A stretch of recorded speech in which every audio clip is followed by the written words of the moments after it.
You're on a first date, the girl is beautiful, and you're running a checklist in your head. Say the right thing, ask good questions, definitely don't be weird, keep the vibe smooth. The date feels fine, maybe even good. Then you wake up the next day and she hits you with, "I don't feel a spark." And that text triggers a generational crash out.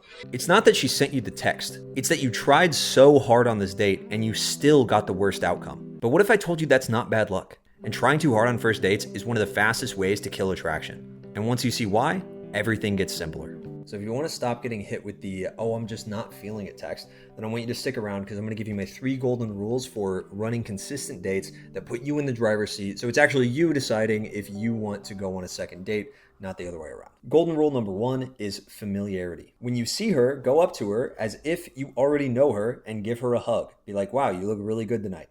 Don't make it creepy. Don't make it some weird thing, but give her a hug and assume familiarity. Once you do that, I want you to lead her to where you already picked to sit down, whether it's the bar, it's a table or a booth or whatever, but lead her to where you want to go. I used to always have these really awkward first date interactions where the first 5 minutes of the date was just really, really awkward. And basically that was like make or break of the date. If we could get through that and it would be fine, then the date ended up going well. But if not, then the whole thing was just a painful, gross experience. I just felt weird the entire time. But one day a mentor of mine told me to go on the date and act like she was into me the whole time and treat her as if she's already my girlfriend.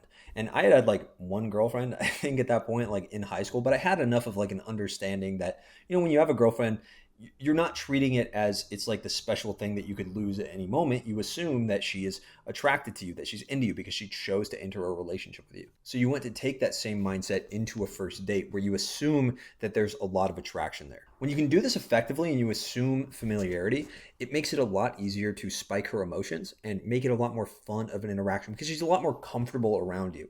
If you're around somebody and you feel like you've known them forever, then you're going to be a lot more yourself, which I think is a lot of what makes girls get comfortable enough to get into a mode where they feel like they can connect with you and they trust you, especially in sexual situations. There's going to be a lot more trust there if she feels like she already knows you. If you've ever heard like a female friend of yours say something about a guy she's dating, like, "oh, I just knew," or "it just clicked," that's pretty much exactly what she's talking about. She's talking about the guy made her feel safe, made her feel like she didn't have to think. He was just leading. I just knew that it was a good fit. But that just means that she felt like there was a lot of familiarity there. And whether or not that means that that was like by chance or the guy got lucky, that his behaviors made her feel comfortable and familiar, or he did it on purpose to make sure that anybody feels comfortable around him. It doesn't really matter like why. It just matters that he did that. And so you can actually get that response a lot of times if you just follow that rule of assuming familiarity. First date golden rule number 2, always run the same first date. Don't try to have this like masterminded plan of like, "oh, this is going to be a special date because I really like this girl." Run the same exact fucking first date. And if you can't run the same first date for whatever reason, do the same kind of concept. Like go to the same bar. And if you can't go to the same bar, maybe they're closed or maybe you're just bored of it, then go to another bar that has a similar vibe, that has similar seating layouts. And when you're looking to set up your like perfect first date that you run every single time, you just want to look for a few key things. 1, you want to make sure that you can sit next to her and not across from her. So no like 2-person tables where you're sitting across from each other like a job interview. It makes a weird vibe. 2, make it an activity that you can walk away from every single time. And don't worry, I'm going to get into actual examples for you guys so you don't have to pick and choose and try to guess about what to do. And 3rd, you want to have an optional secondary location. So if the date is going well, you can carry that momentum into doing something else, like another activity. So here are just a few examples. So first, this is like a classic one. You can just get drinks at like a rooftop bar or a lounge. And there can be a bar next door that maybe has like some small bite appetizers that are good and they're cheap and it's like kind of fun. Or just like a cool place that like has darts or something. You can do that after, so you can walk from one location to the other. The second one could be get ice cream at a park or near a park. So then you get ice cream, you sit down, you talk for a little bit next to each other, and then you go on a walk together. Or third, if it's like a daytime date, you can get coffee at a place that's next to a bar that has darts, or you can get coffee next to a place that has like an arcade or like something fun that you can do. But generally, just try to avoid stuff that's like a bunch of food, a big giant experience, something you have to like plan for in advance. It should be something that like if you and a friend we're going to go, hey, do you want to do something? Something that you would go do then. So like, we're going to grab drinks at this place and then we're going to go play some darts and we're just going to like fuck around and have fun. You might be a little confused on like why some of these things are so important. Like, why not sit across from her? Like, that's very normal for dates. Well, yeah, it's normal, but what's normal isn't what's actually good a lot of the time. Like, most people do stuff that's pretty stupid. You don't want to always do what like everybody does. So the reason that sitting across from somebody is just not very good is it just feels too much like a job interview. You want to make a vibe of familiarity. As soon as you put a table between you and the person you're trying to connect with, it immediately like sends this signal of, oh yeah, we don't know each other. Like, we have to keep a barrier between us. But if you're sitting next to each other, there's a lot more common ground there. And as far as like picking something where you can walk away, like coffee, drinks, anything like ice cream, like you can grab your ice cream and fucking leave if you really want. It gives you the ability to not be needy and not feel like I picked this date because I want to lock in with you for 3 hours. The girl's probably happy to have a 3-hour date. Like if you told the girl, hey, this date is going to be 3 hours, she's probably going to assume, oh, okay, then it's probably going to go really fucking well. But if you told her going in, hey, this date has to be 3 hours, she'd probably be like, oh, I don't know. Like, what if he sucks? What if he's not fun? There'd be a lot of pressure there. And it just wouldn't work out very well. So you want to make sure that it's something that you can leave at any time, because it creates this vibe that, you know, you don't have to make anything happen. And the secondary location just really helps with just the fact that sitting in one spot for more than like 45 minutes can feel really boring, no matter how fun the conversation is, no matter how great the conversation is, how stimulating intellectually it is. Eventually it's gonna be like, oh, we didn't really do anything. You want to connect with someone fast. You want to make an experience where it feels like you've been with that person for a long time. And the best way to feel like you've been through a ton with that person is just changing locations a lot. This isn't just for dating. Like, I've had friends that I've met where we've done 3 or 4 things the first time we ever hung out. And I feel like I know them way more, and we're like boys. We are like this. We are like super cool with each other.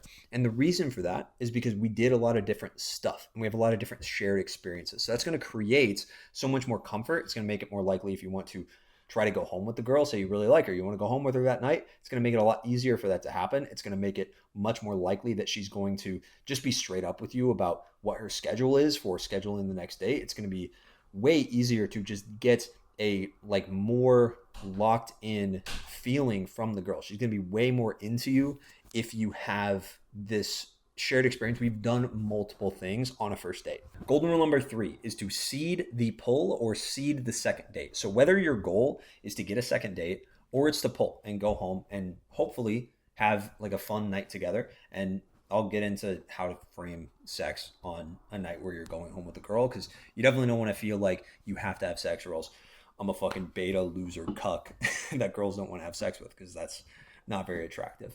So a lot of guys think that they go on a date and then they loosely talk about, oh, we should do this sometime. And she says yes. And they think that that means they made plans with her. If you are not so specific on the next time that you see a girl that you're on a date with, as to be like, okay, cool, what's your schedule? Okay, this is the day we're doing it. This is the time we're doing it. This is what we're doing. Then it's not real. It's not real to her.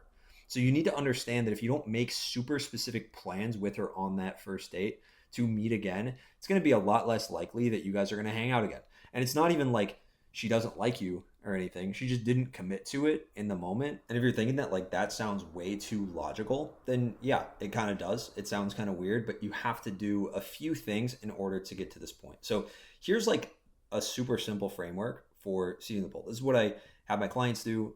By the way, if you want to apply to work with me, down in the description, the link is right there. Someone on my team will reach out. If it's a good fit, then we'll talk to you. If not, then there's a few different free things I send out to guys that aren't a good fit for the program. So here are my 3 steps for seeding the pull. And this basically gets you from having a bunch of first dates and never seeing those girls again to having a lot of girls actually want to come home with you, where it's almost like their idea. And it's simply just a change in how you think about things, okay? And it takes a little bit of preparation, like mentally. So for the scenario, I'm just going to talk about it as if you want to go back to your place, or that is an option for you. Like, you would like her to come back with you if she wants, right? Like that's the ideal scenario. So if that's the scenario you're trying for, then what I would say to do is step 1 you talk about something you want to do alone at your place later by yourself at some point. So it could be, I want to play with my cat. I want to watch this movie. I want to go home and like make some cookies. It could be fucking anything. Okay. But you want to talk about it like it's really exciting and like you're really looking forward to it. Like, oh my God, I got these cookies at the store and I am so fucking excited to go home and make a fucking cookie. I'm so excited. And then you move on and you keep bantering for another 10, 15 minutes. And then at some point, you move on to step 2, which is saying something like, if you're nice, maybe, if you're nice though, maybe I'll make you an extra cookie. Maybe I'll make a cookie for you. I don't know. We'll have to see at some point in the future. Not tonight though, because I would never do that because I'm too shy, right? And you'd almost disqualify it. Like, I don't know, right? That's fine. Which, by the way, should be authentic and that should be genuine. You should go into this knowing that we could go home together, but I'm not trying to do that. I'm just talking about things that I'm going to do when I get home by myself. And then I might invite her later if the vibe continues to be good. If at any point you're like, oh, I don't really want to hang out with this girl anymore, then you would just be like, okay, all right, I'm not going to continue with this process. Then step 3, you get to like 15 minutes, 20 minutes before you feel like the date is winding down, it's about to end. And you just say, actually, I have some extra cookies. Like, if you want, you can come and I'll make you a couple extra. I was just going to watch a movie if you want to hang out, right? And that's all you have to say. And if you're worried that she's going to be like, oh no, like I'm not going to have sex with you or whatever, then what you would say to that is, yeah, that's fine. I'm cool with that. I like hanging out with you. And if you want to hang out, great. If not, I'm going to go make the cookies anyway. Honestly, I might make the same amount of cookies either way and just eat all of them because I'm a fat baby, right? Like, you can just make it not a big deal. And that brings me into kind of like a bonus rule for you guys, which is anytime sex is involved, it's so important you realize that sex can happen, but it doesn't need to. And it's totally fine if it doesn't. The main problem that I see with guys that has them come off super needy and like kind of weird when it comes to sex or getting a second date or getting into a relationship is that most guys are so focused on getting the validation of sex, getting the validation of the second date to prove that I'm good enough. They forget that women want to have sex too. Like, women want to have sex. Women also want to find a guy that they really like. Like, that's what they want. And so sex will happen. It is very natural. If you guys are alone in your apartment together and there's anything that creates sexual tension, other than the fact that you guys are alone together, which already is probably going to be some sexual tension. If you're laughing and joking, there's going to be even more sexual tension. Then sex will probably happen. And if it doesn't, that's totally fine. And you can look into how do I create more sexual tension, because I could tell that she wanted me to make a move, but I didn't know how to. I didn't know how to do it without making it awkward. That's just like another skill that you have to learn. I used to have the mindset of like, how do I make sex happen more? Like, how do I close my dates more? And it was super fucking cringe. It was like very weird. This is back when I was like 19 or 20. And it was not a good place to be. Partially because it's way too logical, so it just doesn't work. But then also just because it made me feel weird and it made me give off weird vibes on the date, and I couldn't really connect with any girls that I was talking to because I was just thinking about like, how do I get like the end result to prove that I have good game, which is like not really where you want to be. So here's a mindset that's really going to help you, whether it's going back to your place or going on a date, anything like that. This experience is going to be at least 50% awesome because I like doing stuff that I want to do and I'm fun. I like me. And so it's going to be at least half fun. If I go on a date with a girl, it's going to be at least 50% awesome because I'm hanging out and I'm going to have a drink. I'm going to vibe. I'm going to make jokes. I'm going to do whatever the fuck I want because I'm having fun, because dating is for fun. It's for me to have fun. It's for her to have fun. And if she's not having fun, she can leave. That's totally fine. And if I'm not having fun, I can also leave. Same thing with going back to your place. If you want to go back to your place, well, the worst case scenario is she goes back to your place with you and then nothing happens except for you watch that movie you were going to watch anyway. You make a cookie and you enjoy it and you guzzle it down with some milk and it's delicious. That's the worst thing that happens. It's literally the worst thing that could happen. But the best thing that could happen is like maybe you guys have sex and maybe you have an amazing night together and you get married within 6 months and you guys, she's the love of your life and it's amazing, right? There's a lot of upside and there's really no downside, especially if you focus on just the things that you want to do and focus on you having fun over everything else. So those are my golden rules for setting the perfect first date that you can run every single time. If you go on a few dates and you practice this very consistently, you will get very consistently good first dates. I just want to be honest with you though.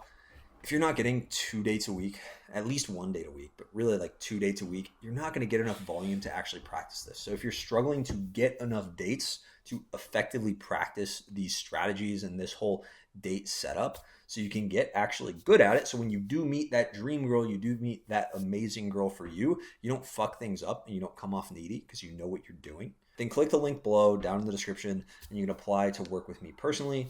Like I say in all my videos, I don't work with everybody. I'm not going to work with everyone. Only if it's a good fit. I'm not going to pressure you into like buying some fucking bullshit that you don't need. But there's a lot of guys that are getting a lot of results. Once you fill out the application, you'll see a lot more testimonials of guys just like you that have gotten results. Until next time, make sure you like the video, send it to a friend. I'll see you guys in the next one. Peace.